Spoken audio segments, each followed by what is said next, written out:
அனைவருக்கும் இனிய காலை வணக்கம். அன்றைக்கி நம்ம பார்த்த டாபிக் தேசிய அடையாளங்கள். இதை பற்றி நம்ம பார்த்தோம். இன்றைக்கி நம்ம பார்க்க போகிற டாபிக் பார்த்திங்கன்னா தேசிய கீதம், தேசிய கேலண்டர், வந்தே மாதரம், இன்னும் சில டாபிக் நம்ம பார்க்க போகிறோம். ஃபஸ்ட்டு கொஷின் பாருங்கள். இந்திய அரசியலமைப்பு குழு 1950 ஜனவரி 24 ஜனகணமன பாடலை நாட்டின் தேசிய கீதமாக அங்கீகரித்தது. 1950 24 தான், ஜனவரி 24 ஜனகணமன பாடல்கள் தேசிய கீதமாக அங்கீகரிக்கிறது. தாகூர் வங்காளி மொழியில் எழுதி பாடலின் இந்தி மொழிபெயர்ப்பு. இவர் வங்காள மொழியில் எழுதி பாடலை இந்தியில் மொழிபெயர்த்தார். பார்த்துக்கோங்க. அடுத்து பார்த்தீங்கன்னா 1911 டிசம்பர் 27 கல்கத்தாவில் நடைபெற்ற இந்திய தேசிய காங்கிரஸ் மகாநாட்டின் இது முதலாக பாடப்பட்டது. இந்த தேசிய கீதம் பார்த்திங்கன்னா 1911 டிசம்பர் 27 பார்த்திங்கன்னா ஒரு மகாநாட்டில் இது தேசிய கீதம் தேசிய காங்கிரஸ் நடைபெறதுக்கு முன்னாடி இது பாடப்பட்டது. அடுத்து பார்த்திங்கன்னா கேலண்டரு 1957 மார்ச் 22 அங்கீகரிக்கப்பட்டது கேலண்டர். இது பாருங்கள். சக வருடம் அறிமுகப்படுத்தியவர் மன்னர் கனிஷ்கர். இதில் முதல் மாதத்தை சைத்திரமும் இறுதி மாதத்தை பால்குணம் என சொல்லுவாங்க. அடுத்து கீழே உள்ளதையும் பார்த்துக்கோங்க.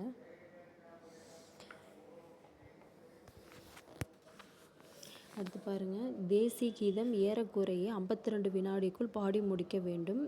அடுத்து 1912 தாகூரின் தத்துவ போதினி பத்திரிகையில் பாரத விதாதா என்னும் தலைப்பின் கீழ் வெளியிடப்பட்டது. அடுத்து the morning song of India 1919 தலைப்பில் தாகூரை இது ஆங்கிலேயில் மொழிபெயர்த்தார். ஜனகணமன பாடலுக்கு இசை அமைத்தவர் யாருன்னு கேட்டிங்கன்னா கேப்டன் ராம்சிங் தாகூர். இது எந்த ராகத்தில் அமைந்தது பார்க்குன்னா சங்கராபரணம். அடுத்து பாருங்கள். வந்தே மாதரம் 1882 வெளியான பங்கிம் சந்திரஜின் ஆனந்த் மட் என்னும் நாவலில் இடம்பெற்ற ஒரு பாடலின் முதல் செய்யுள். 1896 தேசிய காங்கிரஸ் மகாநாட்டில் இது முதலாக பாடப்பட்டது. கண்டிப்பாக இதிலிருந்து பார்த்தீங்கன்னா கொஷின் கேட்குறாங்க. ஏன்னா போன டைம் கேட்டிருந்தாங்க அந்த கொஷின்னு பாருங்கள். தேசிய விலங்கு புலி. உள்ள டாப்பிக்குள்ள பார்த்துக்கங்க. நான் இப்போ ஓரலாக சொல்லிட்டு போகிறேன். தேசிய பறவை மயில். மயிலை பார்த்தீங்கன்னா அகவல் என்ற சொல்லை பயன்படுத்துகின்றன. நல்லா பார்த்துக்கங்க. தேசிய நீர்வாழ் விலங்கு டால்ஃபின். தேசிய பாரம்பரிய விலங்கு யானை. ஆசிய யானைக்கு தான் தந்தம் பெருசாக காணப்படும். தேசிய மரம் ஆலமரம். தேசிய கனி மாம்பழம். தேசிய மலர் தாமரை. இதுதாங்க பார்த்தீங்கன்னா ஃபுல் உள்ள டாபிக். அடுத்து பார்த்தீங்கன்னா ஜிஎஸ்டி இது இருக்குது.